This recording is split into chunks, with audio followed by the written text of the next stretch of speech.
All right, people. We are here. We are live. Am I? All right. First of all, Justin, can you hear me? I hear you just fine. All right. Just wanted to be sure. Always like to play it safe. Welcome, people. Welcome back to the experience. We are back. We're back together. We actually haven't done a show in, I guess, like 2 weeks almost. But we are back together, and we're here to talk about some wrestling. Welcome to the show, people. This is the experience, April 2nd. So we're already in April. And I am Drew, and with me, as always, Justin from Spinebuster Tees and SpinebusterTees.com.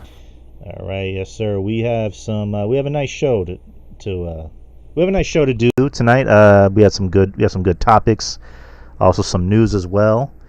You didn't happen to bring any news with you? No.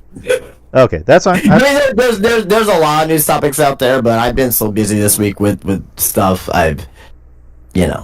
No, I get you. But I brought some news. And if we can't get to everything in time, then it is what it is. But let's start with Friday Night SmackDown. Well, before we do that, you should ask me, what I want to talk about first. All right, Justin. I mean, because we were doing that the last episode, and that we were together, so yeah. I think it would be right to continue that, to switch things up. Of course. So, Justin, what do you want to talk about? So, let's just talk about the overall WrestleMania build-up over the last week or so. I'm thinking that they're starting to hit their stride a little bit here with the WrestleMania build-up. You had SmackDown on Friday with the contract signing, right? With CM Punk, Roman Reigns, and Seth Rollins, and CM Punk is officially getting his first WrestleMania main event. Very emotional moment with him and Paul Heyman together, because you know what that meant. You know what that means to both of them. And also CM Punk stating to Paul Heyman, hey, that's not the favor. You know what I mean? That's not the favor. You still owe me my favor. So there's still that. Then you had Monday Night Raw with not only Cody and CENA, which is a fantastic segment, but you also had build up with Gunther and Jey Uso, and Jimmy was there too, obviously. He was the focal point of that particular segment, which I thought all three men did a fantastic job in that. Mm-hmm. You also had, even with the main event on Raw as well, Bianca Belair, Rhea Ripley, and Io Sky as well. So I want to ask you, what are your thoughts about, the last week overall in WWE, especially the build going for WrestleMania? Are you starting to feel like it's WrestleMania season? Are you starting to feel that these stories are starting to finally take place and starting to finally have some motion behind them? I guess that's how we can kind of do tonight's show. We don't have to go match by match like my second, but I do agree with you. I was kind of lukewarm heading in, to this final week of, the European tour, and I've been very much up and down about how I feel about the WrestleMania, current WrestleMania card. And from this past week, dating from, last Friday and also to, Monday, I think it's starting to feel a lot like WrestleMania. Especially, from Friday, which, I mean, the only real thing to talk about on Friday was, the ending segment, with the contract signing. With CM Punk, who legit got emotional, who was crying, and Paul Heyman was, holding him and telling him, you get to close the show. You get to live out your childhood dream and main event WrestleMania, and Punk was legit crying, and I wouldn't be surprised if that was something Punk didn't know was going to happen, and it looked like that wasn't going to happen, or it looked like Punk didn't know that was going to happen. So, and he ends the segment with, after telling Roman Reigns, "I acknowledge you, my tribal chief, thank you," and then it's funny, he calls him the big dog, and Roman's like he hates being called the big dog, and then Punk ends it with, "But that wasn't my favor," and then walks away. I'm like, ooh.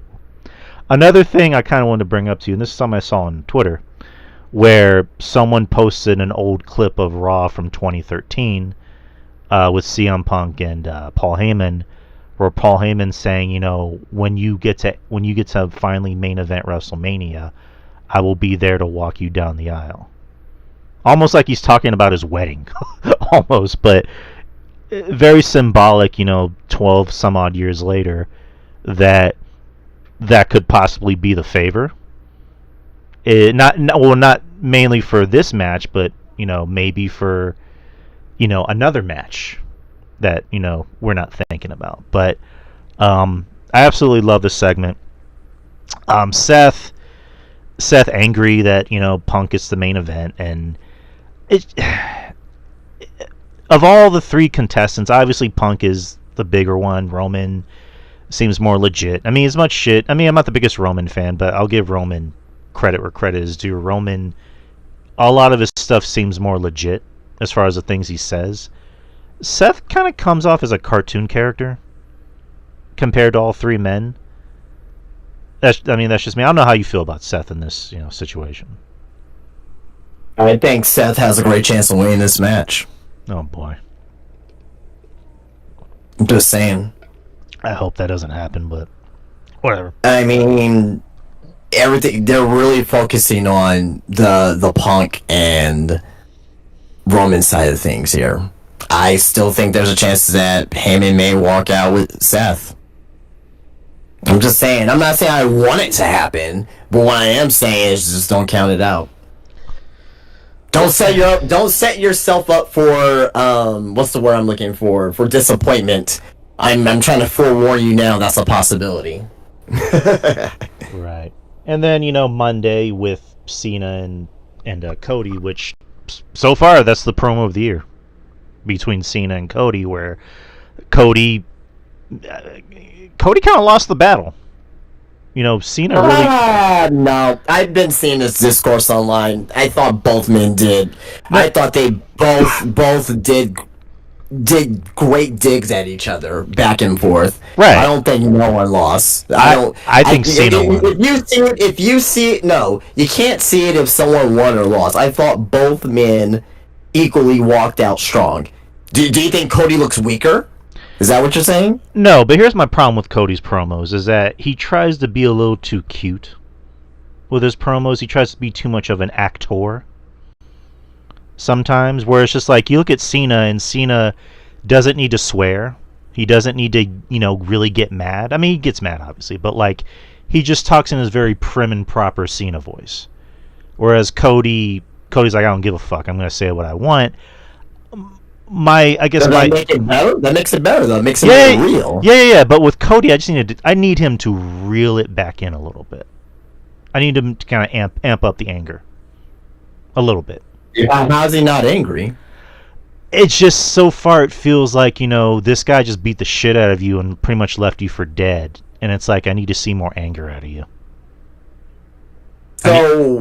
So what more does he like? What do you want him to do? Just go out there and just start? I mean, you want him to reel it back, but yeah, you still want to be angry. Which one is it? It's just I'm not saying I didn't like the promo. Obviously, I love the promo, and I thought right. I'm just trying to understand. And I thought Cody, compared to the past 2 weeks, this was better. It's just every now and then he would kind of get into his Codyisms of like, I need to be an actor. I need to do the whole "I still like you, John," shtick. But anyways. But it doesn't make that real though. Like, hey, you're still one of my heroes, but you can. I think he said you sure be a dick or whatever he said, or you're still a piece of shit. Whatever he said, like he said, you're still my hero, but you're a piece of shit. But you're a piece of shit. That makes it real. Great promo, and this is so far the best promo, not just of the year, but the best promo of this feud. This is really. I think that was Cody's best promo since his return to WWE. Yeah. Okay. Yeah, I can see that. Well, the one with Punk last year, before Royal Rumble, you can definitely throw that in there as well. That was a great promo too, for sure. Yeah. But yeah, Cody again falls into those Codyisms, as I put it. That's just my opinion. Again, I'm not saying I hate the promo. I obviously like the promo. I even said I like the promo. It was the best promo of the year. But yeah, I actually have the transcript right here because I wanted to make sure I got everything, right down to the most minute detail. So they came out. It was the final Raw the final date of the European tour, because Friday they're going to be in Chicago. So they come out, they open the show. Cody tells Cena, "There was a lot you can make fun of when it comes to me, such as my lisp, the arm tattoo that is on his neck, the fact that Cody got booed in a company he created, AEW." Cody said that they used to ride together, so Cody knows. I thought it was talking about New Japan. Maybe. I know. Cody says they used to ride together, which is true. So Cody knows that Cena cares about him, and he knows that Cena cared about the fans. Cody wanted Cena to tell them why he did what he did to them. When Cena replied, he talked about how people have said he has buried other wrestlers in the past. Cena clarified that he didn't bury talent, he is talent, and that he buried mediocrity. According to Cena, Cody manipulated his way to the top. Cena said that Cody is nothing more than his chauffeur. I like the way he said chauffeur. My chauffeur. I can't say it like Cena says it, but Cena says that Cody is... You know why you said it like that, right? Almost like, begrudgingly or condescendingly. No, Dusty used to say that. Oh, okay, I didn't know that. Yeah, and that's why he said it like that. Cena said that Cody is nothing more than, Cena's chauffeur. He said that Cody is too perfect, too polished, too rehearsed, and relies on lazy gimmicks like them signing his name over and over or singing his name over and over to get by. In Cena's opinion, Cody is still afraid to show who he is. Cena said that Cody's a generic mix of every superstar he's ever loved and makes him look like a 16-year-old taking acting lessons who is still afraid of public speaking. Cena also trashed Cody for having his wrestling gimmick tattooed on his neck. He said it made Cody look like a common fan just like them. Cena told Cody that the last real champion Cena is going to expose Cody for who he is. An errand boy that got lucky. Cena said that was his why. So he basically just called him a mark. Cena called Cody a mark. Yeah. He called him a mark with the neck tattoo. I was like, shit, damn. When Cena really wants to go all in, he goes all in. Like he's like, he doesn't give a fuck. He will destroy you. Cena's one of the top 5 best promos I've ever seen. Agreed. The promo battle picked up where Cody admitted that maybe he was chosen and said that the fans chose him. Cody wondered if Cena could say that, or was it just one guy in an office who chose him and we can't talk about him? Vince.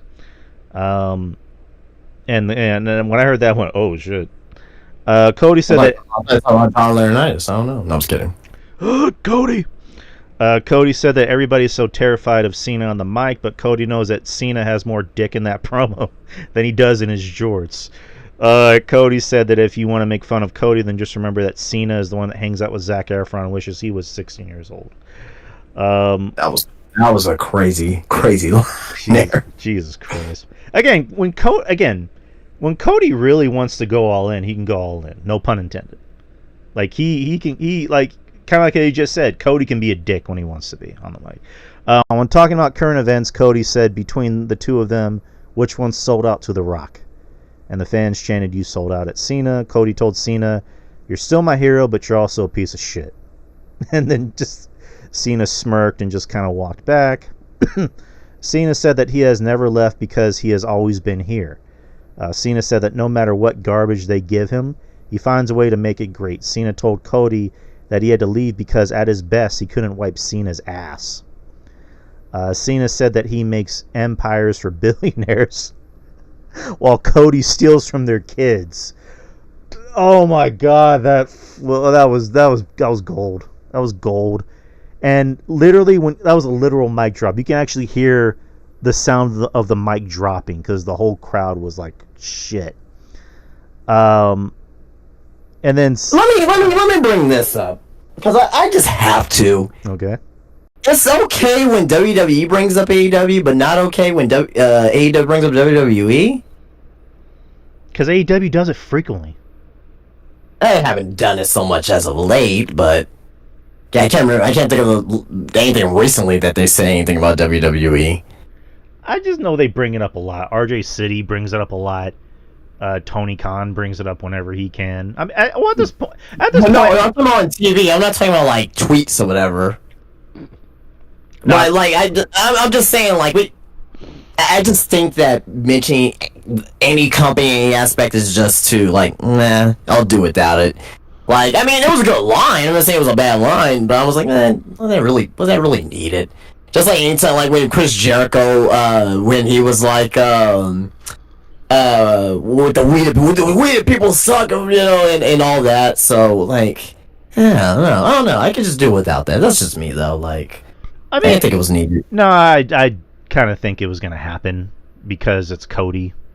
You're going to bring up no, I mean, I didn't dispute it was going to happen. I just didn't think it was needed. I think it was needed. Again, why? I think it was needed. Why though? Why? What does this do to this? Does this do anything for the story additionally? I mean, I don't know about story, but it definitely helped the promo. Okay, well, I guess AEW sees it that way. I guess too. I don't know. Again, I just don't agree with it. Again, it was going to happen. It was bound to happen because Roman did it, Seth did it, and Cena did it. So, again, it doesn't happen frequently. It only happens with Cody, essentially. But then, as Cena's walking away, Cody reminded him. Well, even in NXT, I'm sorry, no, but kind of like even in NXT, that's been kind of happening, like with Ricky Starks, with Tony Funk. Who? No, not from the crowd. I can't blame the crowd. The crowd, that's different. But they alluded to it. I think like Sean Spears say something like, "Yeah, you burned your bridges. You burned your bridge or whatever." Yeah, you burn your bridges, whatever. Then Ricky on the commentary he was like, "That's another Canadian that hates me or whatever." You see, and I guess I was referring to Colt. Okay, so I'm gonna say this, and maybe you'll probably get mad. I think that's more of a reference rather than an insult. AEW. We can move on. Okay, all right. Well, we're gonna do this all night, but we got stuff to talk. We got other stuff to handle.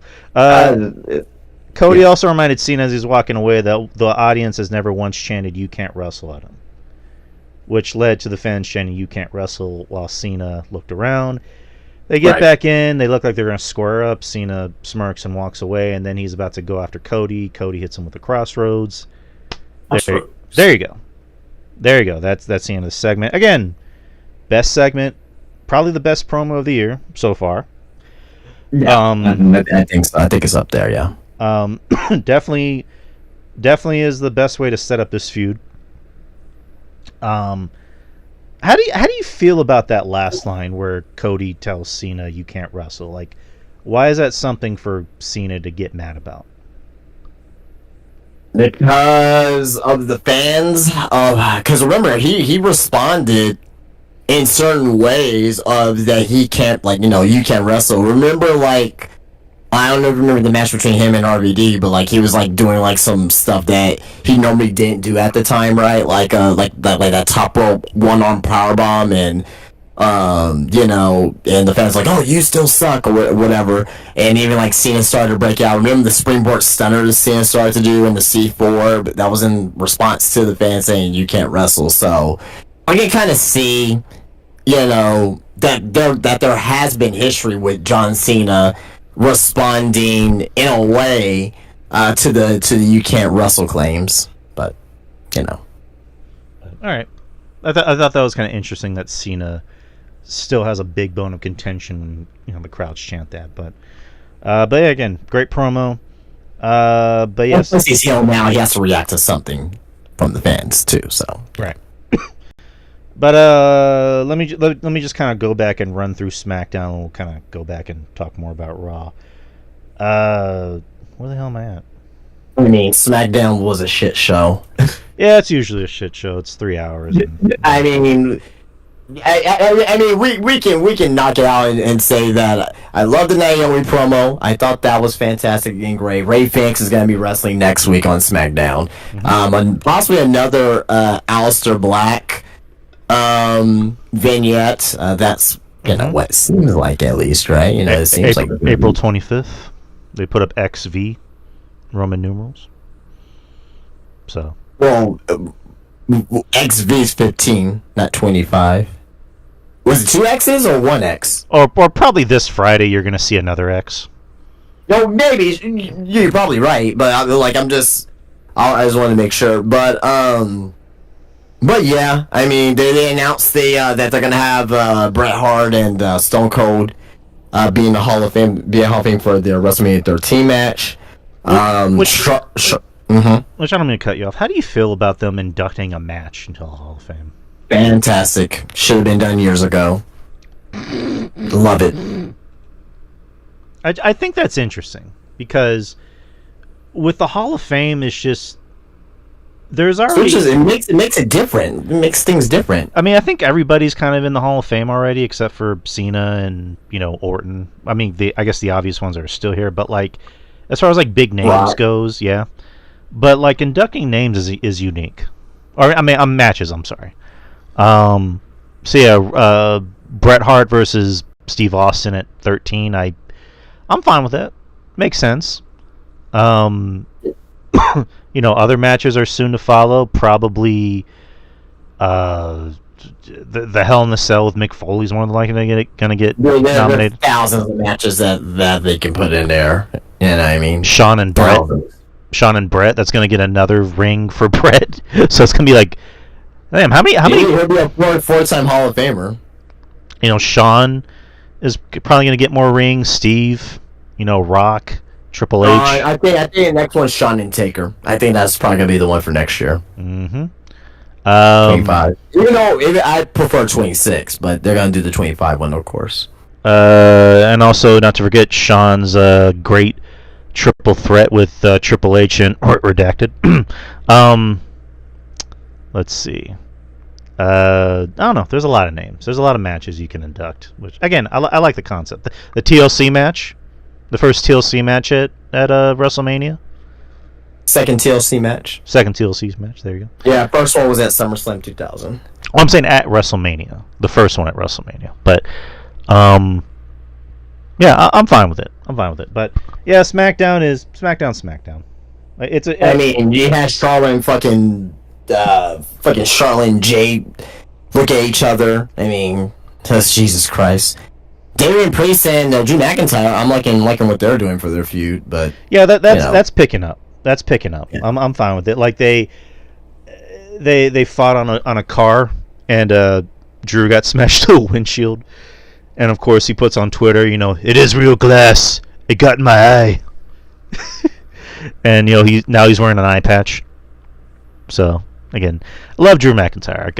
I just wish he was in something bigger, but again, we'll find out sometime later this year. But yeah, that was SmackDown. The only thing that was really worth a damn was the end of the night with the contract signing. But all right, let's go to Monday Night Raw. Monday Night Raw was in London. We already talked about the CENA thing, or CENA and Cody thing. New Day versus New Catch Republic. The return of why am I blanking on the name? Tyler Bate. There you go. He returned, so good for him. I'm glad he's back. Pete Dunne was kind of back to his original look too, his 2017 look. Nice, and good for Pete Dunne because Pete Dunne was really lost without him. I think they work well together, and this just adds more. I think maybe a little bit more depth to the tag team division because it was needed. Absolutely. Yep. So they wrestled New Day. New Day won, which was interesting, but I don't know if I would have had the returning tag team lose, but that's just me. Another great segment on the show. Yeah, Jimmy Uso versus Gunther. Was it Friday or last Monday, where Jimmy challenged Gunther to a match, and then Jimmy slapped the shit out of him. I believe it was last Monday. Okay. I had pitched last week, and I'm pretty sure I told you that I really wanted Jimmy to get involved, and I wanted them to do something where Gunther just beats the shit out of Jimmy, and Jay, like something is holding back Jay from responding. Like they could have done the old school way of like the GM or Adam Pearce tells Jay, "Listen, I can't have you guys touch. You know, if you guys end up getting physically, you know, if you guys fight or whatever, I'm gonna have to call off the match. I'm gonna have to cancel the match. Like that's in the contract, and that's why Jay can't do anything. In this case, they took an idea. I'm not trying to say they listened to the show. Maybe they do, but they took my idea and they made it better. Gunther took zip ties and tied Jay to the ring ropes, and just starts beating the ever living dog shit out of Jimmy in front of him. And there was blood. Jimmy was busted open. Really? I didn't see the blood. Lots and lots of blood. More blood than you can handle. And he's like wiping the blood on his face and on his chest. And again, Gunther. Yeah, and he did the hangman spot too by spitting the blood out, licking the blood and spitting it. Anyways, but I mean, he did do. I mean, that was the hangman. I mean, he spit in the air like hangman, but yeah. Right. But anyways, yeah, Gunther finally got he got heel heat. He made Jay more sympathetic because now people want to see Jay beat the shit out of Gunther. And again, I've been hard on Jay, and not because I want to be hard on Jay, but because I know he has more potential than what he's showing now. And now, the wrestling fan in me wants to see Jay get his revenge on Gunther. So now this is amping up, and I'm happy. I'm happy when I can say that I was wrong. So, anyways, what'd you think about the segment? I will just say this: y'all were giving me shit when he won the Royal Rumble.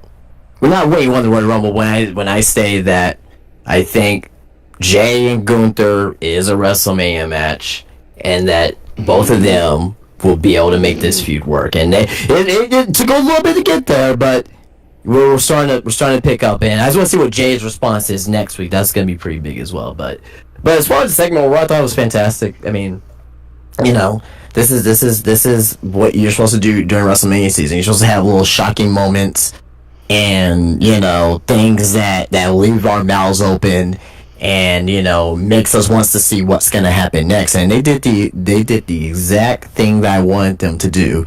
Jay, bleeding like a stuffed pig. Was not something I wasn't really expecting. Right? Maybe it was gonna be a little bit of blood, but no, he was like a crime scene there. Gunther wiping the blood all over him. That's and that makes him more of a monster. Again as well, so I thought this was fantastic. I want to see the follow-up next week and just to see how Jay's response is going to be huge on the next step into this feud, and I think Jay's going to have the right mentality next week, right? He may come out, he may do his yeets or whatnot, but once it's down to the actual promo and stuff, I think he's going to deliver. Next week, Jay has to be more. I'm just kind of piggybacking off what you just said. The yeets, yes, but I want to see Jay a little bit more serious whenever he makes his way down the ring. Less jovial and more I'm gonna get down to business. I want Jay or Gunther. I want to kill you. I don't just want to kick your ass. I want to kill you. For what you did in my head. So what's worse, you think? The CENA CODY beatdown or this Jay watching Gunther beat down his own brother and his brother getting more busted open? Which one do you think is a little bit more? What do you think is more serious? You think? If you have to pick one, I would say this, and maybe because it's more personal. Right. Whereas the CODY beatdown was still a good beatdown, but it kind of went on a little too long. Again, good beatdown, but it went on a little too long. Whereas this was perfect. I mean, at the moment, man, were you thinking about that? No, this is too long. No, I don't think we were thinking about that at the time, No, it was good. It's just I thought this felt more personal. There's more weight, and there's more emotional weight behind it. And what you're saying is Jay should not come out like how CODY is right now, smiling, doing the woes and all that stuff, right? Exactly. Next week, I need to see him come out, preferably don't come out through the crowd. Come out just as an entrance, have your glasses on, take your glasses off, and just look into the camera and just call it Gunther. And then One Gunther. thing, I don't think he's gonna get an entrance next year. I think Gunther may be in the ring. He may cut a promo or something like that. Then Jay will run out there. I think it may be something like that. Well, I would prefer if Gunther just like is on the Titantron. He's like, Jay, I know you're mad, but blah blah. Just do the typical heel shit of like not necessarily a chicken shit heel thing, but more like, if you want me, you're gonna have to wait.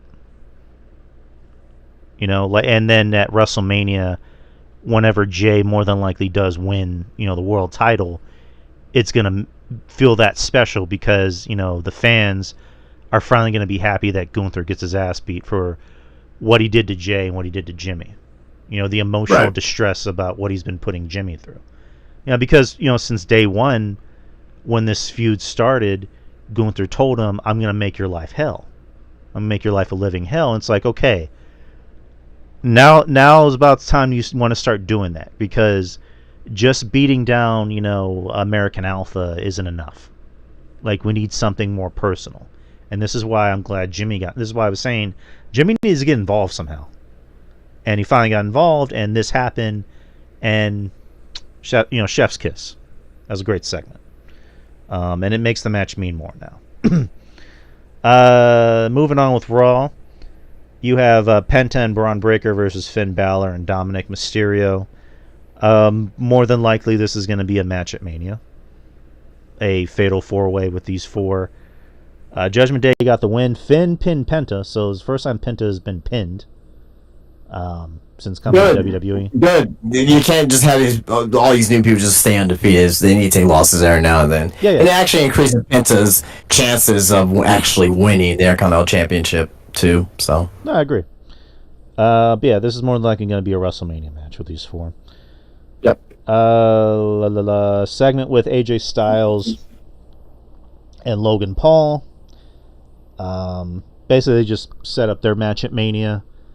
Logan Paul comes out to heel heat. Actual heel heat. People booing him, say you suck. And apparently they said, fuck your daughter. Which was like... That's insane. A little bit too far, but okay. I don't agree with that. I just think that's crazy. Yeah, I was like, Jesus, man. Logan, say what you want about him. Logan leans into the fact that people hate him. He's a much better heel. A much, much, much better. He's a natural heel. And, he's telling... And, like, even the people are booing him, he's talking over them. Like, he's not doing the whole, let me talk about something, and then they boo him and he just doesn't talk. Like, no, he's talking over him. Like, he doesn't give a fuck. And, he tells everybody, you're all poor. You all paid money to sit in the front and watch me, and now I'm going to call you poor. And, AJ tells him, you're the biggest douchebag I ever met. You have talent, but you're a douchebag. Right. And, AJ ends up getting the upper hand, and that sets up their match at Mania. So, I'm happy. I'm happy about this match. This is probably going to be a show stealer. More than likely. And then you have the main event, which is Io Sky versus Rhea Ripley for the Women's World Championship. Bianca Belair was the special guest referee. You kind of figured what was going to happen in this match. No winners. Everybody ended up fighting each other, and Rhea came out on top. Still not a bad match. A very good match. A very good segment, too. The crowd seemed to be into it. It's funny. The European crowds are booing Bianca, and they're cheering Rhea. So, I don't know. I don't know if that's telling. I mean, I'll say this. I don't know if that's telling. The not necessarily, but the European crowds, they're not very pro-black. I'll just say that. Okay. I will not respond. I will not touch that statement. I will just walk away from that statement. But you're not wrong. Yeah, I was just, kind of pay attention next time when they're in that part of the world. So right. All right. So that was Raw. The final Raw, or the final weekly television show in Europe. This Friday, they will be back in the States for SmackDown in Chicago, which will be the debut of Rey Fenix, which should be fun. Fucking cool, man. Who do you think they're gonna have Rey Fenix go up against in his first match? If you had to pick someone. I was gonna say like maybe Grayson Waller, but he's on Raw. Who's on SmackDown? Who's on SmackDown that's like disposable talent?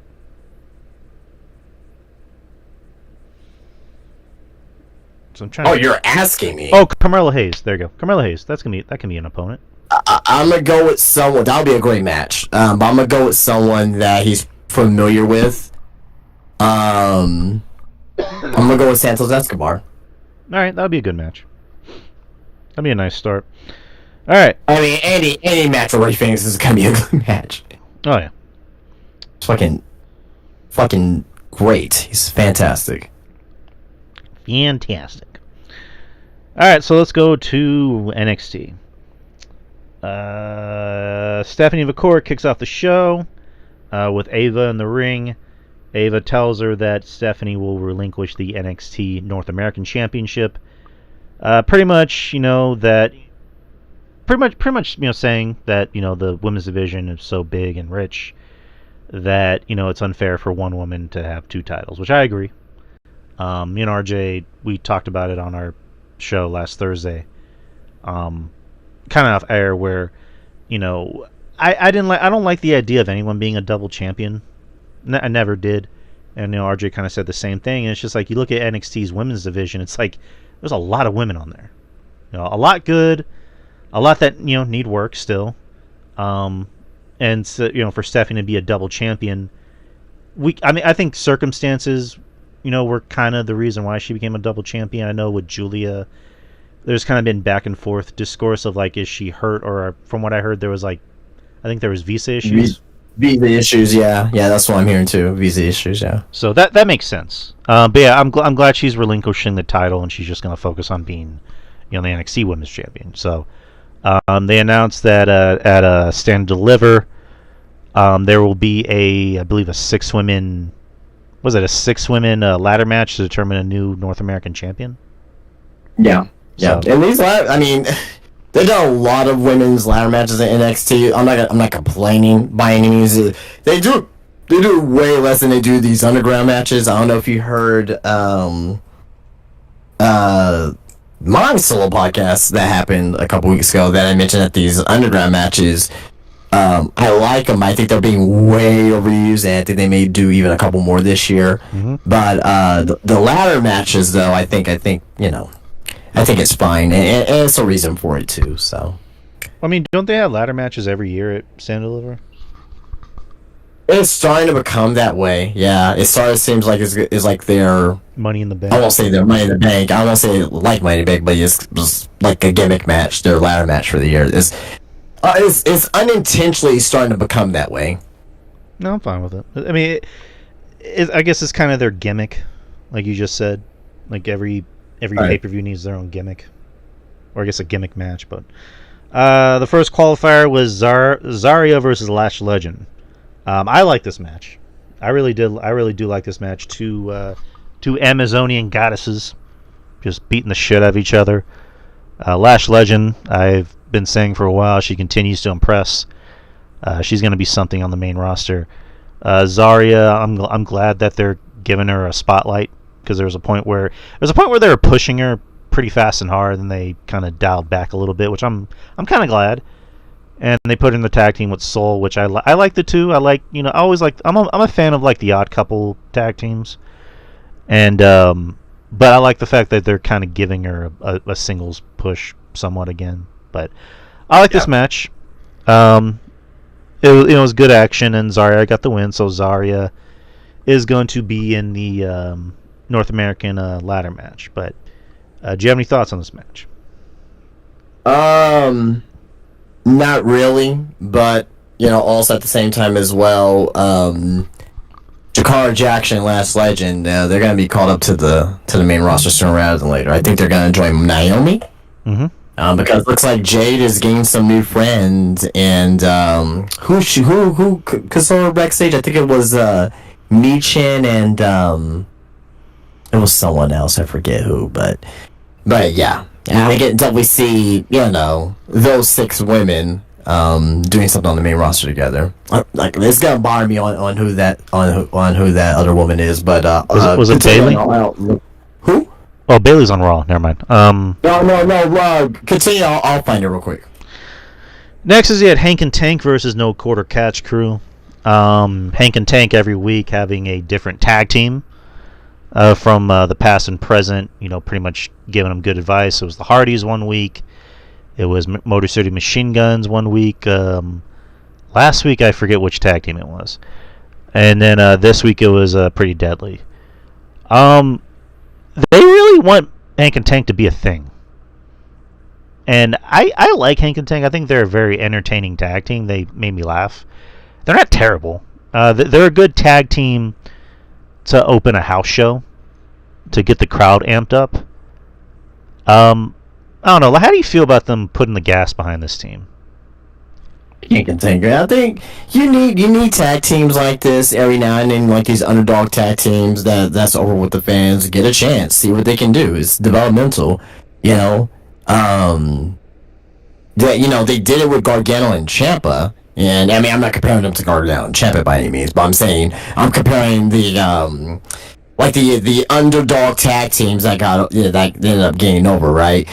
They also did that with Oni Lorcan and Danny Burch. They were tag team champions for a moment as well. They had one of the best tag team matches in NXT history against the Undisputed Era. I forget which NXT show it was, but I remember that fucking match, and that was a fucking amazing match. So give these guys a chance and see what they do with them. I'm not mad at it. But and the other woman was BFAB. So it was BFAB, Michin, and Jade. I could see them possibly feuding with Naomi and the Meta 2, Jakara Jackson and Lash Legend, possibly after WrestleMania. I missed a point at the opening segment with Stephanie Vacour. Jordan Grace comes, or Ava said that, or Stephanie said that she asked Ava if she can pick her opponent at Stand and Deliver. And then Jordan Grace comes out, and then Jada Parker comes out. They brawl, and then that's kind of the end of the segment. And then there was a backstage segment with all the women watching, and whatchamacallit. Lola's watching and says that she wants the title, and then Cora kind of had a funny line when she was like, "Why, so you can win and shake your ass?" Oh, that was kind of funny. And of course they, argued, as they do. But No Quarter Catch Crew won the match, so that was it. Next is Trick Williams in the ring. He calls out Oba Femi, but instead gets Javon Evans. And Javon Evans and them have a nice little tat-tat. Javon hits him with a pretty good line, which is like, I finally figured you out. You're not even Trick Evans or Trick Williams at all. You're Carmelo Hayes. And, of course that pissed off Trick Williams. And then Oba Femi came out, and they all talked, and they all brawled. And Ava announced that at Stand and Deliver, Oba Femi will defend his title against Trick Williams and Javon Evans in a triple threat match. So, there you go. And Dark State came out, and they took everybody out, while Ava was up there watching the whole time. So yeah, they're putting the gas behind Dark State. How do you feel about that? Well, I talked about it a couple weeks ago. I don't believe anything that they're saying. They don't sound believable when they talk for a gimmick. Correct. Like they have. I don't believe what they're saying. They don't sound convincing for what they're trying to say, right? With the exception of Shaquan Shagaz. I like him. He's when he talks, I listen. Like, he's very charismatic. I don't know much about him. I know RJ probably knows more about him than me. Him and Javon Evans used to wrestle each other in fucking Defy. Yeah, you and RJ obviously know more about him than me. But from what I'm hearing about him talk, I enjoy him so far. Yeah, but this group, kind of like you just said, like I don't believe them. They sound like they're memorizing lines. Except Dion Lennox. I'm like when I saw when I first saw, I was like, Dion Lennox, like I don't believe you in this role. You know what I mean?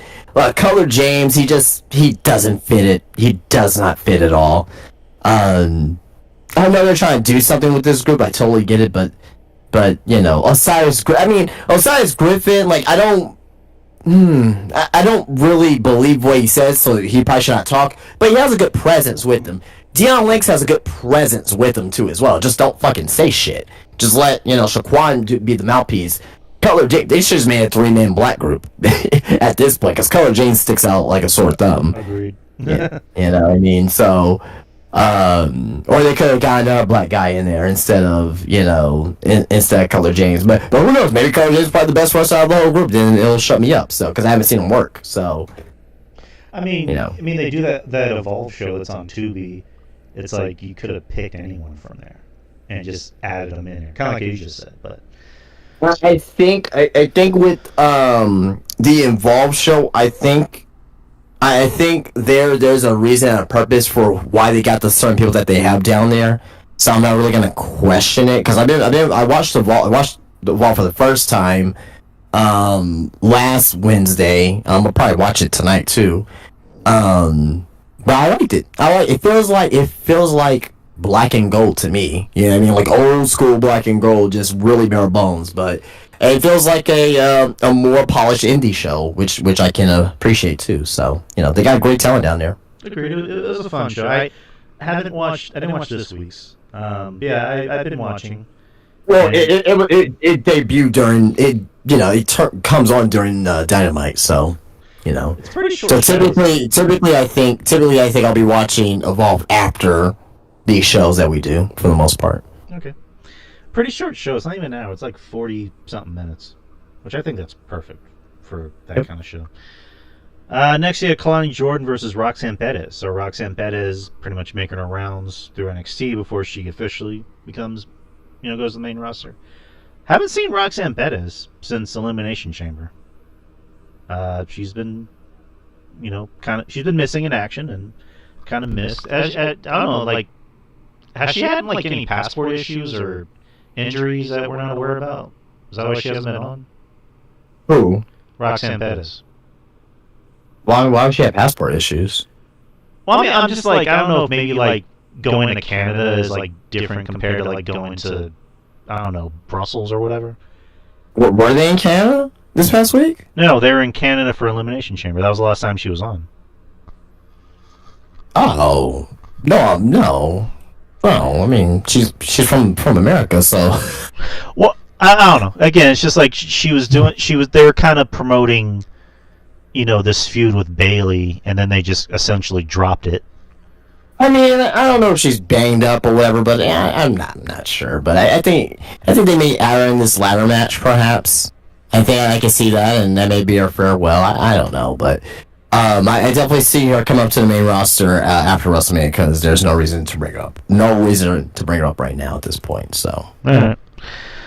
So she wrestled Kalani Jordan in a qualifier, and a pretty decent match. Pretty good match between the two. I was expecting Roxanne to win it, but she lost. Maybe we have a last chance, but I don't know. We'll see. Which they usually do shit like that. But Kalani got the win. She beat Roxanne, clean, which I wasn't expecting that. But again, Roxanne's, doing some favors for everybody while she leaves. So putting people over. I mean, and she's putting over Kalani, which I think is a great idea. Yeah, Kalani. Kalani needs a big one. And then you got the main event, which was for the NXT North American Championship. You have Ricky Saints versus the North American Champion Shawn Spears. The crowd was pretty hot for this match, from beginning, middle, end. And Ricky is just so damn talented. Like, Ricky has it. He has it. Whatever that it is.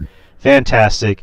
The spot where, like, he does, like, what is it, the old school thing the Undertaker does with the arm, and he's, like, doing his Ricky walk on the barricade. Yeah. And then he, like, he called it Blessed by a Saint, where he kisses his fingers and, like, puts them on some woman's head, and the woman was like, ah! So I thought that was a pretty fun spot. This match, I was thinking it was going to go one way, but it didn't, and I'm glad it didn't. Like, it was a really good match. People poo-poo over Shawn Spears, and I can see why, but at the end of the day, Shawn Spears can work. Like, he can put on a good match. This is a very good match, and I like the ending. Like, Ricky won.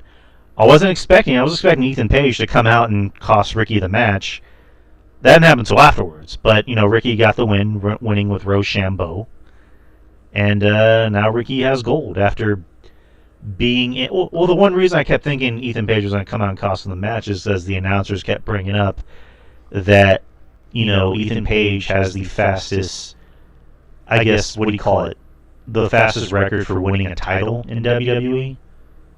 Yeah. And whereas Ricky Starks, he just debuted like less than a month ago.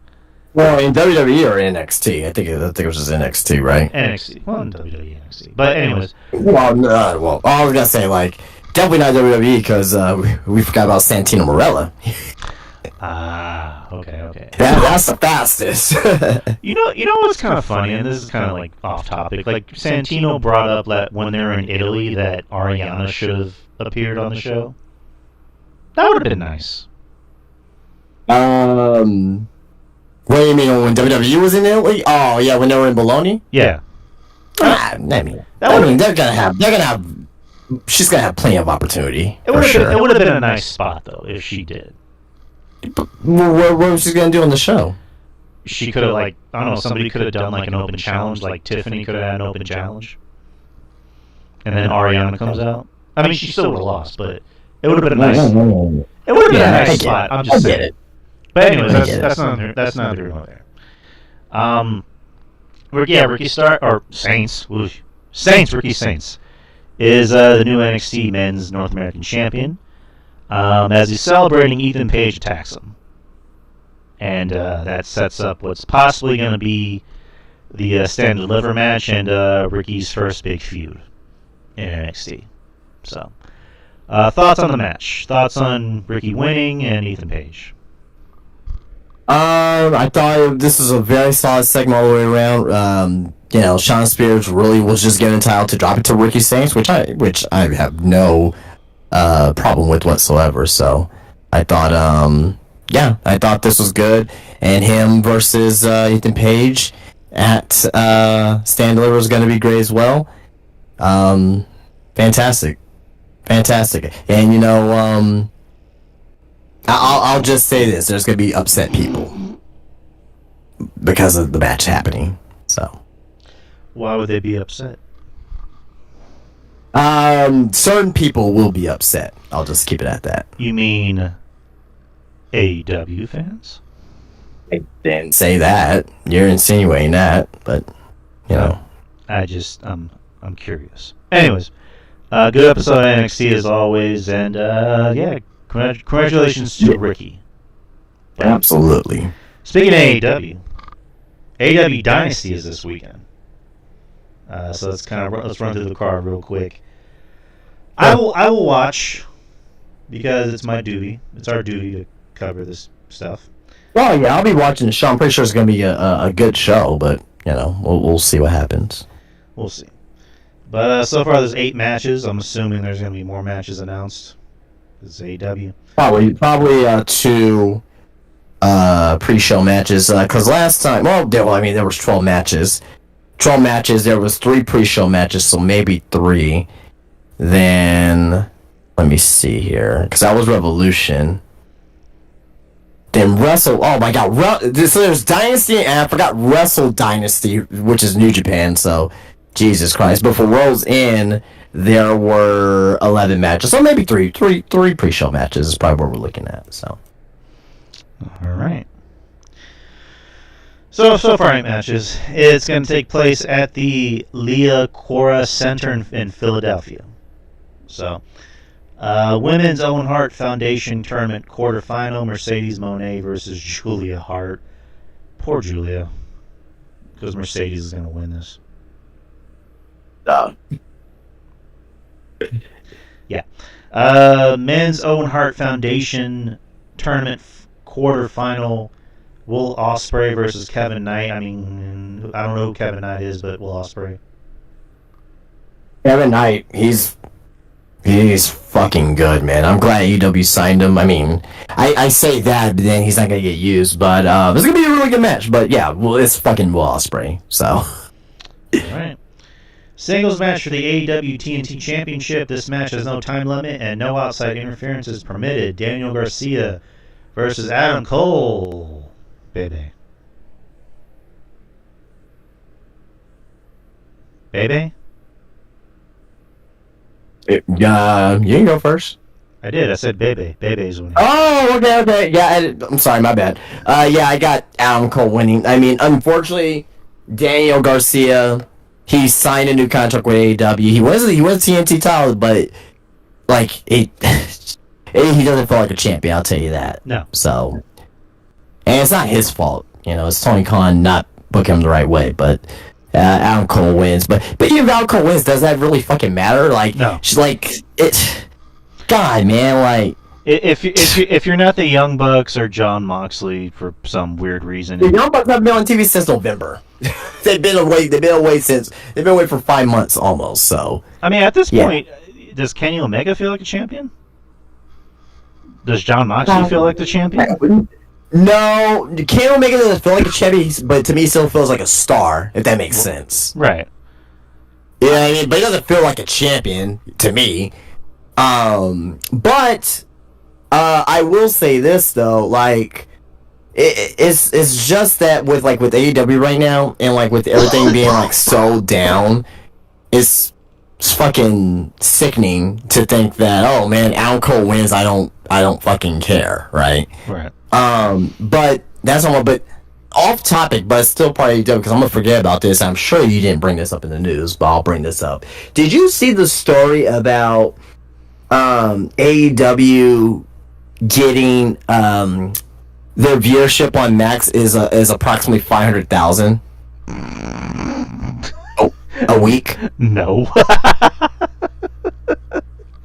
So apparently between Max and TV that they get over 1 million viewers a week. Jesus Christ. I don't believe that shit whatsoever. I'm gonna be nice. I was always told if you have anything nice to say, don't say anything at all. I don't believe it. That's all I'm saying. I just don't believe it. So, all right. You know. All right. Anyway. Yeah, Adam Cole. Title versus mask match for the Ring of Honor World Champion. Ring of Honor still a thing? Chris Jericho versus Bandito. I guess Jericho? I'm going Bandito because I don't think they're not going to take off Bandito's mask, so I'm going Bandito. Alright. I wouldn't be surprised if Jericho wins. Trios match for the AEW World Trios Championship. The Death Riders versus Rated FTR. Cope, Cash Wheeler, and Dax Harwood. Darks. That sounds like a cool name. Dark Harwood. I'm going to go with Rated FTR. I'm going Death Riders because Dax Harwood's about to turn heel. The Riders of Death. Well, him and Cash were about to turn heel on Cope, so there you go. The Riders of Death and Dark Harwood. Just change your name to Dark Harwood. That'd be pretty gnarly. That'd be pretty rad. When you join the Death Riders. Timeless Tony Storm versus Megan Bayne for the AEW Women's World Championship. Oh, Tony Storm. Tony Storm. Yeah, you're not taking the title off possibly the biggest women's wrestler in the world right now. You're not going to do that. Not now. I mean, there's a case to be made that she's the biggest star in AEW. No, I don't disagree with that whatsoever. I don't disagree with that whatsoever. This is coming from somebody who who sparingly watches the show. And I can say that she's probably maybe the biggest star in the company. Yeah, I don't disagree with that. Yeah, she's definitely top 30 for sure. I rank her over everybody in this company. Just my opinion. Main events. AEW World Championship. You forgot about the three-way. What three? Oh yeah, three-way match for the AEW International Championship. Kenny Omega, Ricochet, Speedball, and Mike Bailey. It'll be a really fucking good match, but I got Kenny Omega winning. Yeah, this is going to be the match I think it's going to be. Kenny Omega's going to win. Yeah. John But I Mox. mean, with that too, like, I don't. I mean, I like Speedball, man, but he's gonna get pinned here, right? Oh yeah. Yeah, He's Kenny. really, I mean, he's really fucking good, man. But yeah, I don't see. Like again. And we talked about this when he was in TNA, so this is like nothing new, right? Like I think Speedball's a fucking great in-ring performer. I think he's fantastic, but his charisma is null and void. Right. Like he fits AEW. He fits AEW because AEW is quote unquote wrestling centric. Yeah. Main event, AEW World Championship. Jon Moxley versus Swerve Strickland.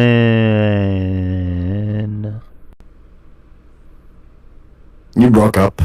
Oh, I broke up? Just a little bit, yeah. And you're like Jon Moxley versus Swerve Strickland. Like that. Oh, that was by design. I thought you broke up. They should just give the title to Swerve, but Jon Mox is gonna fucking win this. This is gonna be a terrible match. It's gonna be a terrible, terrible match. Not even on Swerve. This is gonna be terrible because it's fucking Jon Moxley. Oh man, I'm trying to think about this logically here. Cause so where was the Owen? And I think, hold on. It's gonna be Ospreay for one thing. Like Ospreay. Well, Hangman's in the tournament too. Oh God. So, but Hangman's in the tournament. So, I'm thinking if Hangman wins, it has to be Hangman versus Swerve at fucking All In. It just has to be. From a storyline perspective, even though I haven't been crazy about the story, that makes sense to have that match culminate at All In. I mean, would you rather have this or would you have fucking Moxley be champion? I'd rather have a bowl of soup be champion at this point. Oh, that's not the question I asked. Would you rather have that?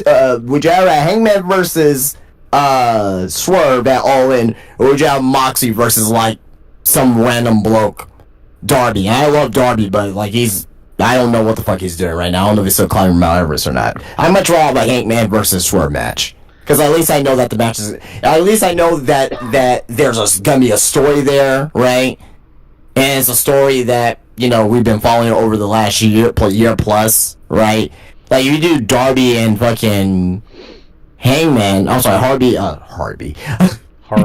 Darby and fucking Moxley. Like, yeah, it's a kind of story, but Harby Allen? Harby Allen is... Not to the point... Not to the point of Hangman and fucking Swerve. I'd much rather have a Swerve and Hangman match. By far. If I gotta go with the lesser devil, I'll go with that match. All right. Anything involving Jon Moxley is cancer. It's wrestling cancer. Oh man, it's a rough word there. Cancer, Jesus. I hate to use that word, and I hate to mock anyone that does have cancer. I'm sorry. I don't mean to make light of it, but in this case, Jon Moxley represents wrestling cancer. Well, anyway, despite that, I'll just say I'm going with Swerve. I don't know if it's because that's what I want to see, or if I actually think that's gonna happen. I just think that AEW needs to understand that they need to cut their losses with this, with the Death Rider storyline. Where do they go from there? I don't give a fuck, right? But they need to cut their losses with this story, because I think that they were supposed to originally bring in Shane, and Shane was he wanted too much from fucking Tony Khan. He's like, I want to own your company, and Tony's like, no, you're not gonna fucking own shit. So, but yeah, I think they need to cut their losses with this story. It's just not working. Exactly. Yeah, Swerve definitely needs to win. Just the Death Riders thing has been death. It's been death since it's the worst storyline in AEW history, and Jon Moxley, this particular title run has been the worst in AEW history. It's their aces and eights. Aces and eights was not this bad. Yeah. In this case, it's not even. Ace and Ace wasn't even close to being this bad. In their case, it's aces and 0.8s. Like that's Jesus. how bad it is. But yeah, that's Dynasty. We will watch it and we will cover it for y'all next Wednesday, like we do. So that's enough shows. Let's talk about some news. I have some news. It's just a few things. One thing. I don't even know if I want to talk about this. It's kind of. Nah, I'll just bring it up anyway. Swerve Strickland was on the Vlad TV podcast. Are you familiar with Vlad TV? Yeah. Everybody is, and pretty controversial figure. Whether you like him or not, the guy has a popular channel. So, anyways, lately he's had wrestlers on. He had Mark Henry on. He had New Jack on. He had somebody else on. I'm forgetting the name, but yeah, he had Swerve Strickland on. Swerve. I have this with Swerve, it's like with me, it's just like I like him and sometimes I don't like him with certain things he says. It's just maybe I'm not the right person to say this. It just seems like whenever he brings up race, it just seems like he only does it when it's convenient for him. Yeah, I don't know if you want to be talking about that, bro. Okay, so I'm gonna take myself out of this conversation. Again, like Swerve, sometimes I don't. I'll just leave it at that. But anyways, he brought up again the topic of conversation with Triple H, being involved in WWE, that not enough black talent's being used. And then he criticized, Booker T's response, saying that, you didn't take pride in your job when Vince McMahon said the N-word right in front of you. Booker T revealed on his podcast with, I believe his name is Brad Gilbert. Brad Gilmore. Gilmore, there you go. He revealed that he had a direct face-to-face conversation with Strickland to address the issue. He said, I was at an event this weekend in Richmond, Virginia. Lo and behold, who was at the same event with me actually as a part of the same party?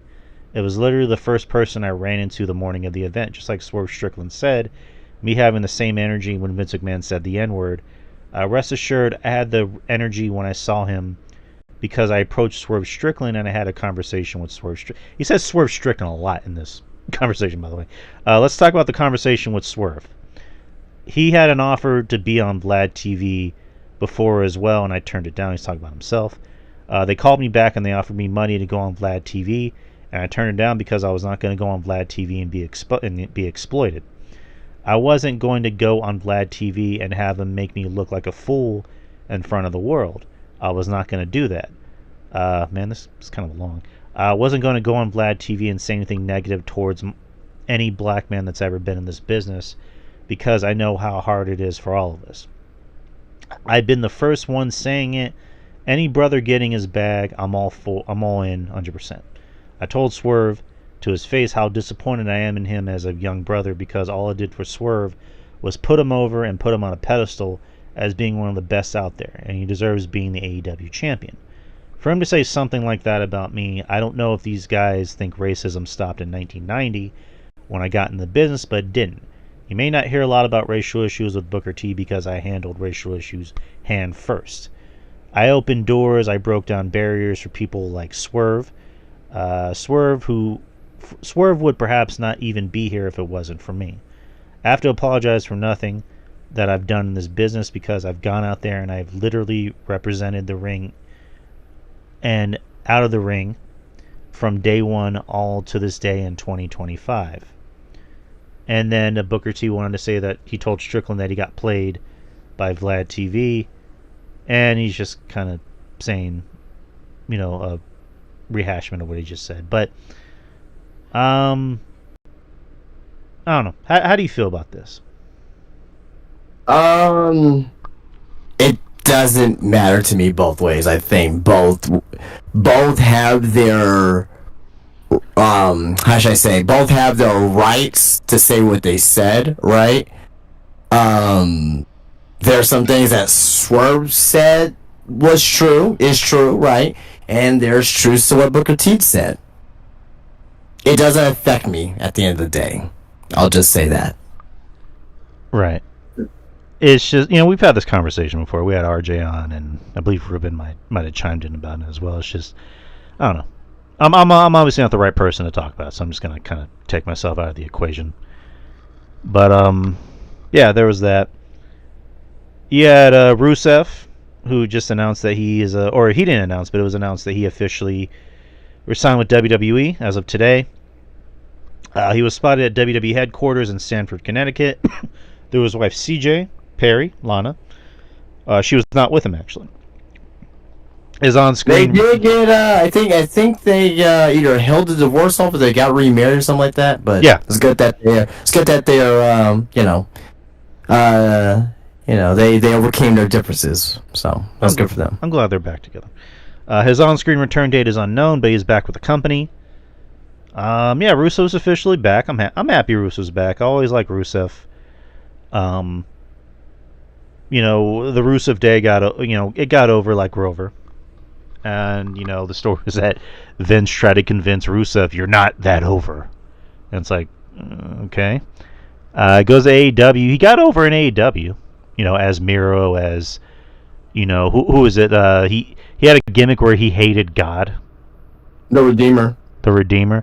He got over with that, and then just after that, it's just like with everybody else that's ever either currently in AEW or left AEW and came either to or back to WWE. It's like, what happened? We all know what happened. But glad to see Rusev back. How do you feel about Rusev being back? Happy for him being back. He's going to be a good utility player. I can see him being a mid-card champion, U.S. champion, Intercontinental champion, flirt with the world title. Him actually winning the title, I don't know, right? But definitely not the WWE Championship, but the World Heavyweight Championship, possibly, if they do treat him correctly. He's only 39 years old, so he's still got himself a good, 5 to 6 years, left, pretty much as far as good prime, per se, right? Put on some good matches. But, I can't say that he's going to win the world title or anything like that. He's going to be a good utility player. I don't think that he's gonna be super pushed to the moon or anything like that. So glad that he's back. But he's gonna like put on good matches with like guys like I could see him in the how Sheamus was within the last 5 years. I could see Rusev being something like that. You know what I mean? A guy that's gonna put on banger matches, right? You know what I mean? I could see him feud with someone like Gunther, right?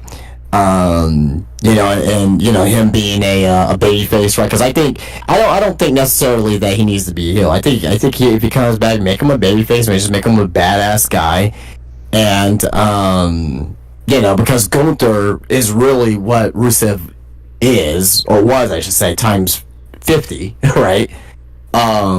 So I don't think there's really a point of making Rusev a heel. Have him come back, make him a babyface, and have him be that good utility player. Maybe win, like I said, a mid-card title, and flirt with the World Heavyweight Championship. If they do make him a compelling character to where that he deserves the World Championship, have him do that. Run with it. Right. But as of right now, I don't really see that in the cards right now for him. But if he comes back, makes some money, put people over, and was good while doing it, I think that's all you can really ask for. I mean, Drew McIntyre is kind of the cornerstone of, like, when you get fired from WWE, it's not the worst thing in the world. Matter of fact, for him, it's the best thing in the world. Because, him and Cody, for sure, yeah. Drew went out and learned how to wrestle. Or became a better wrestler, I'll put it like that. He became a better wrestler. Looked like $1 million, came back and became what he became. Same thing with Cody. Cody bet on himself and he left, and he did the smart thing, which is join the Bullet Club and form AEW and became a star. And now he's back and he's the biggest star in the company. So will Rusev be a Drew McIntyre or Cody? You never know. Like you said, if they find something compelling for him to do that'll get him over with the fans, and the fans are willing to pay money to go see him, you never know. That's the thing about wrestling. It's kind of like how Sting said, the only for sure thing is nothing's ever for sure.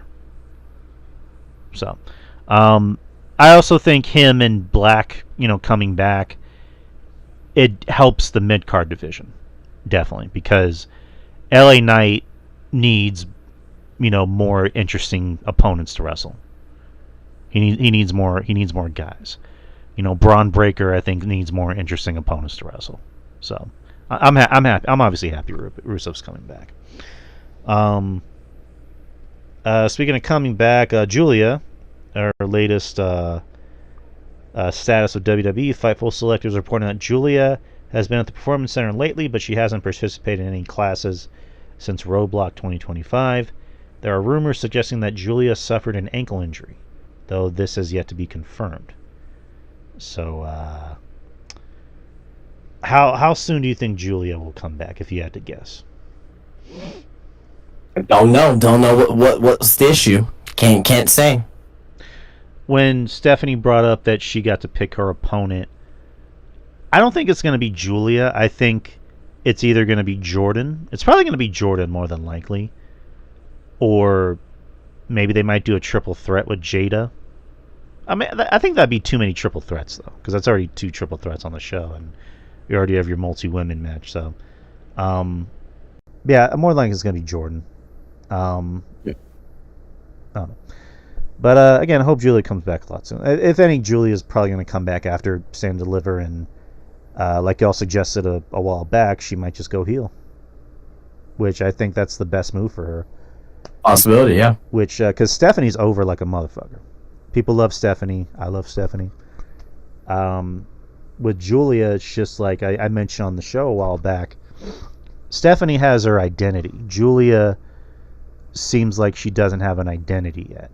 And I think if she goes heel, she can find that identity.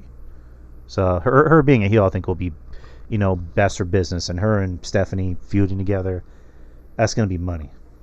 That's going to be NXT's money matchup. All right. And I was going to talk about the WrestleMania match being inducted into Hall of Fame, so I guess I can wipe that. And this is just something I kind of wanted to bring up because I thought it was just absurd. So, on a recent appearance on Something to Wrestle With, JBL, John Brownshaw Layfield, named a certain wrestler, not with WWE, not with AEW, as the best wrestler in the world today. Can you guess who that wrestler is? Ask that question one more time. So JBL does Something to Wrestle With. He named a wrestler, a current wrestler, as who he thinks is the best wrestler in the world today. It is not somebody with WWE, and it's not somebody with AEW. Can you guess who that wrestler is?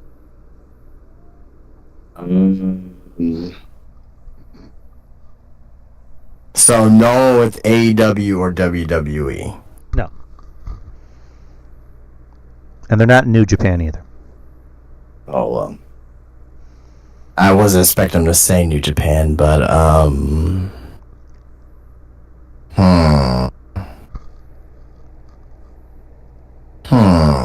It has to be maybe TNA then. Not TNA. So it's not TNA. Not TNA, not WWE or AEW or New Japan.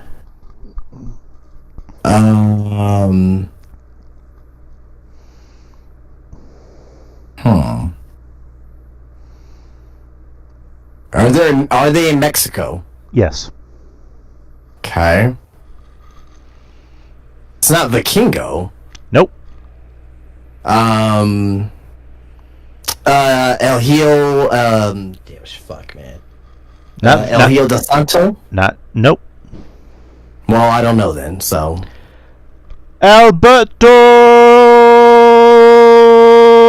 Del Rio. Alright, guys, you have a great night. See y'all later.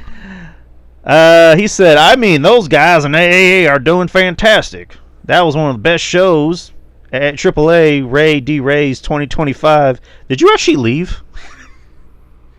No, I'm here. Okay. I was like, damn, Justin really got mad. He left. He says, I've ever seen, ever, of any kind. The last match they had with Del Rio and El Hijo del Vikingo was one of the best matches I've seen this year, this decade. It was absolutely fantastic. They do tons of run-ins and a lot of stuff that doesn't make any sense necessarily to American wrestling fans. That all made sense. The last match they had with Del Rio, he goes by Patron now, was just outstanding. I think that Alberto Patron is the best wrestler in the world today. Not Mexico, not heel. Best wrestler in the world today. Thank you. Appreciate that. What was that? You just blew my ears out. Thank you. hey, I'm here. I'm always here to entertain.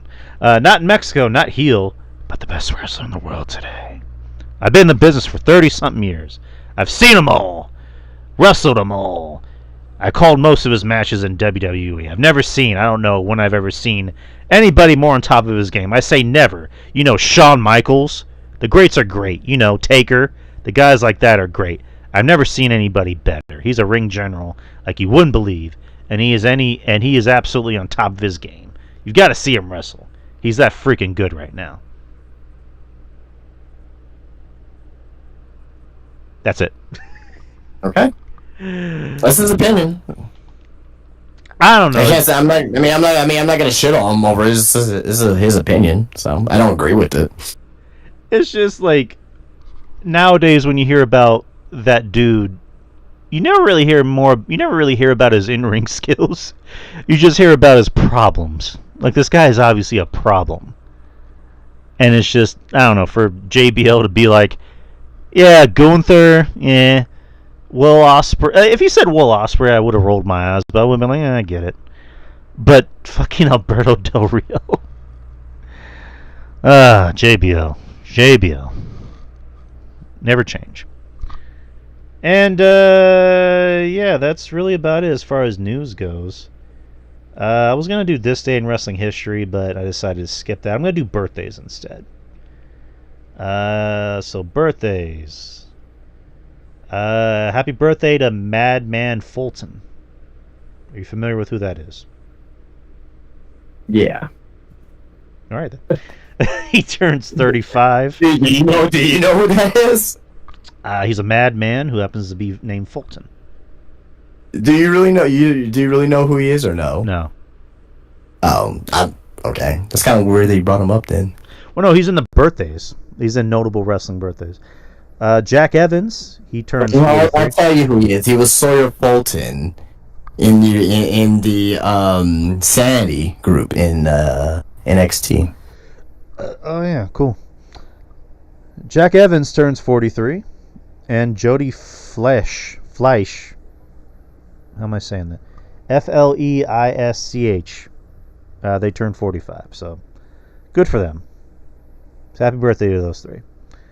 Have you happened to been watching the new season of Dark Side of the Ring? I saw the which one was it? Oh, I saw the Mick Foley one. I did see that one. I like that episode. That was pretty good. That was pretty good because I wasn't really expecting much out of that episode because I was like, oh, another Hell in the Cell thing. But it's like I learned more about that, through really learning about Mick Foley because I had no idea of the ramifications of what he went through. Yeah, he just got in a car accident too yesterday. So yeah, which he's doing all right. Thank God. But that was a good episode. I mean, Mick Foley, he talked about that ever since that match, he's kind of gone to resent the match because it's like that's all what, in his opinion, he thinks that's all we really know him for. Right. And that was a good episode. The newest episode was about Ludwig Borga. Yeah, I saw that on my YouTube page here. I may watch it tonight. I actually watched it before the show, and it was kind of nuts. Like, again, I don't really know much about Ludwig Borga, but he was going through before Gunther, pretty much. Yeah, and not as far as like in ring or anything like that, but like like they tried to make him a thing and it didn't work. Like they tried stupid Americans. Right. And then he had an SS tattoo on his fucking leg. And, he ends up leaving wrestling altogether. Ends up becoming, he ends up working in politics in Finland. And just says the most fucking offensive, awful things about minorities, homosexuals, immigrants. And in the end, he unfortunately took his life. So, it was a pretty sad episode because, like, when he died, it seemed like nobody was sad for him. Like, even his first girlfriend or ex-wife, she was like, when he died, I had no sympathy because he was a shitty person. And Jim Ross said the same thing, like he was a piece of shit. He wasn't a good person.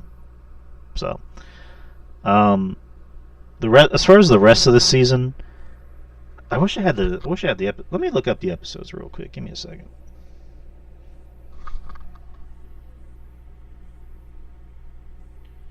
Darks. God damn it. Alright, here we go. Dark Side of the Ring, Season 6. Alright, I have them right here. So Hell in the Cell, that came up. Ludwig Borga, that came up. Vader, that should be good. It's going to be sad, though, but it's going to be good. Tony Atlas should be entertaining for the wrong reasons. Man, you're thinking about jokester Tony Atlas, not like the guy that should have been the first Black World Champion, Tony Atlas. Right. Well, I mean, I say because Tony Atlas, he knows how to tell a story. Like he's an interesting guy. I'll just leave it at that. But also as well, will probably talk about most likely the death of Bruiser Brody. Right. Yeah, because he was in the locker room for that one. So. Billy Jack Haynes, that's gonna be crazy. Yeah, because he's in jail. I think they filmed the episode while he was in jail. Yeah, Billy Jack Haynes he was in one of the early WrestleManias, WrestleMania 3. Right. Hot stuff, Eddie Gilbert. Yeah. Well, what do you know about Eddie Gilbert? Him and Joey Lawler had a fucking classic rivalry in Memphis. One of the early bookers of the original ECW. He was also in WCW as well. Legend of the business for sure. Superstar Billy Graham, another crazy one. Well, I mean, I don't want to say he was crazy, but just the episode's probably going to be crazy. Let me talk to you, Daddy. Daphne's going to be sad. That's just going to make me sad because I love Daphne. I was a big fan of hers. How she went out, it was unfortunate. People in our podcast circle, they actually, I don't know if they're going to be on the documentary, but I know they kind of had a role to play in trying to help. Yeah, that's going to be sad. Daphne's. The original Sheik. Yes. And Muhammad Hassan. That'll be the last episode. Yes, that's gonna be fucking awesome. Good.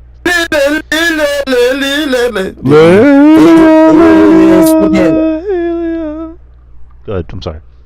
Oh no, it's okay. Oh no, I'm gonna be interested in all the episodes, even the ones I'm not too familiar with. Muhammad Hassan is just that was a guy again. They put a rocket, pretty much put him on a rocket, and wanted him to be the biggest star, and he was getting there. I mean, if anyone didn't know, he was originally supposed to win that world title. Going into that feud with Undertaker, I knew it was Great American Bash. He was supposed to beat Undertaker, and then go on to beat Batista at SummerSlam in Washington D.C., which was Batista's hometown. He was going to be a world champion, but then the London bombings happened, and I think that was when SmackDown filmed in London. Or no. It happened on the same day, right? As the London bombings. They filmed it. Well, no, that was when SmackDown when they would film on Tuesdays and then they would show the show on Fridays, right? Yeah. And then that same day was when the London bombings happened, which instead of just not showing the bit, they decided to go with the bit but put up a warning, and then that's when they got in trouble. And I think it was UPN. UPN pretty much threatened WWE take this guy off. which it sucks. Again, I enjoyed the Muhammad-san character, even though I knew Mark Capone was an Italian man, and he wasn't actually Middle Eastern. And what made the gimmick work was mainly Davari. Like Davari was the mind, and Muhammad-san was the body. And Muhammad-san was really just just a good old Italian boy. He's like, hey, Ma, I need some more meatballs over here. You know what I mean? He was one of those guys. He was a guy's guy. Right, and it's just like, a lot of the younger listeners. This guy had actual heat. Like, this was during a time when the country was almost as divided, maybe even more. Again, I don't want to compare politics, but like the country's always been divided, regardless of what happens. But that classic Royal Rumble. Well, not necessarily divided. It was more. To me back then. Back then was a little bit more. A lot of people were more American strong. You know what I mean? Patriotic. They were a little bit more patriotic than. So I don't think it has anything to do with like politics per se, but it was more of dealing with like, hey, we hate Middle Easterns. Right. I don't mean to laugh, but that's what it really was like that back then. Like, if you're Middle Eastern, you were saw less than, and Well, I can attest to that because I'm part Middle Eastern. So. Which yeah. But anyways, yeah, just that classic Royal Rumble spot where everybody, even the heels, threw him out of the match. And then, he had that spot at, WrestleMania where he took on Hogan, and then, was it Backlash? Hold on. My headphones unplugged. Backlash, it was him, Davari versus Hogan and Shawn Michaels. Right. So that was a pretty big match, and God damn it, now my headphones just unplugged for literally no fucking reason. I can still hear you. But, well, it's just the audio's going to... Anyways, it's the end of the show, so whatever. Anyways, people, we are done for the night. We did an hour and a half. I think that's pretty much all we need. We will see y'all next week, same time, same channel, where we will talk about Dynasty, one of the many things, and also pretty much anything that comes into our lap. Where you can find me, DY Experience on Twitter, Spreaker, anywhere you can find podcasts, and YouTube channel, Drew Experience. Let's get those numbers up, people, and just shout out to all of our friends who support us and do all that. I think the podcast that I did, I think that had like over like 100 views or 200 views on YouTube or something like that. I saw that. Man. That was good. That's good shit, man. Congrats. I'm proud of you. Yeah. Hey, yeah. Justin held down the fort. I think it got you. Yeah, I think it got a couple new subscribers out of it. So yeah. Awesome. But Justin, go ahead and tell the people how to find you. Spinebuster Tees, spinebustertees.com. You guys know where to follow me. Follow me on Instagram, Spinebuster Tees. And also, I am at Spinebuster Tees at Wonderlands of the Americas. You can get yourself a wrestling t-shirt, wrestling shorts, wrestling action figures, Funko Pops, tons of items inside of my little wrestling establishment at Wonderland of the Americas, aka Crossroads Mall, which is Spinebuster Tees.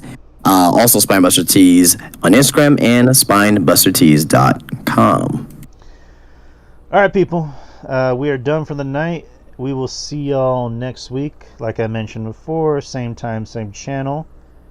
And that's about it, people. Take care. Peace. Peace out.